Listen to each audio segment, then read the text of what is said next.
কোরআনুল কারীম থেকে হযরত আদম আলাইহিস সালাতু ওয়াস সালামের জীবনী জানতে এই 5টি সূরা পাঠ করুন। সূরাতুল বাকারা, সূরাতুল আ'রাফ, সূরাতুত তাহা, সূরাতুল হিজর, সূরাতুস সাদ।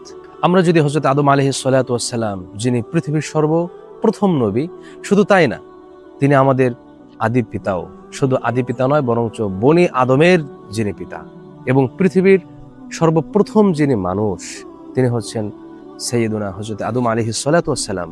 তার জীবনী জানতে কোরআনুল কারীম থেকে 5টি সূরা পড়ুন। ভিডিওটি শেয়ার করতে পারেন, চাইলে সেভ করে রাখতে পারেন।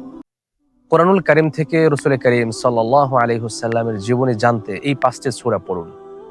1 নম্বর হচ্ছে সূরাতুল আহজাব, 2 নম্বরে সূরাতুল মুজাম্মিল, 3 নম্বরে সূরাতুদ দুহা, 4 নম্বর হচ্ছে সূরাতুল কলম, 5 নম্বর হলো সূরাতুন নাসর।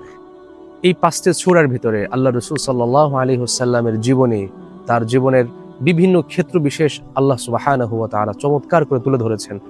আমরা যদি এই 5টি সূরা থেকে একটু ব্যাখ্যা অনুবাদ পড়তে যাই, তাহলে আল্লাহ রাসূল সাল্লাল্লাহু আলাইহি ওয়াসাল্লামের চমৎকার জীবন আমাদের সামনে আয়নার মতো স্পষ্ট হয়ে উঠবে। ভিডিওটি শেয়ার করুন এবং সেভ করুন। যখনই আপনি ডিপ্রেশনে ভুগছেন, তখনই আপনি কোরআনুল কারীমের এই আয়াতটি স্মরণ করুন।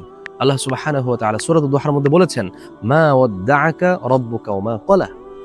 অর্থাৎ আপনার রব আপনাকে ছেড়েও যাননি এবং আপনার প্রতি তিনি অসন্তুষ্টও হননি। সুবহানাল্লাহি ওয়া বিহামদিহি। আমরা যদি সত্যিকার অর্থে আল্লাহ রাসূলের খাঁটি উম্মত হতে পারি, আমার নবীর জন্য যেখানে আল্লাহ সুবহানাহু ওয়া তাআলা এতটাই ভালোবাসা ব্যক্ত করেছেন যে তিনি তাকে ছেড়েও দেন নাই, আবার তার প্রতি তিনি অসন্তুষ্ট হননি, আমরা ওই আশা রাখতে পারি যে আল্লাহ তাআলা আমাদের উপর অসন্তুষ্ট হবেন না বা আমাদেরকে তিনি ছেড়েও দিবেন না, বরঞ্চ আমাদের জীবনে যত বিপদ আপদ যা কিছুই আসুক, আমরা সবসময় আল্লাহর প্রতি আশা রাখবো যে আল্লাহ আমাদের কখনো ছেড়ে দেন না, আল্লাহ আমাদের ভুলে যাননি। ভিডিওটি শেয়ার করতে পারেন এবং চাইলে সেভ করে রাখতে পারেন। যখনই আপনার মন খারাপ, তখন আপনি কোরআনুল কারীমের এই আয়াতটি স্মরণ করুন।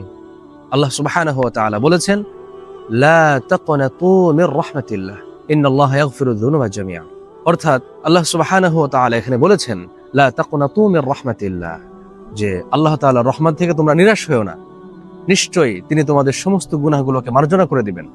সুতরাং যখনই মন খারাপ হবে, কোরআনের আয়াতটি স্মরণ করুন, ইনশাআল্লাহ আল্লাহ চাহে তো আপনার মনটি ভালো হয়ে যাবে। ভিডিওটি শেয়ার করতে পারেন, চাইলে সেভ করে রাখতে পারেন।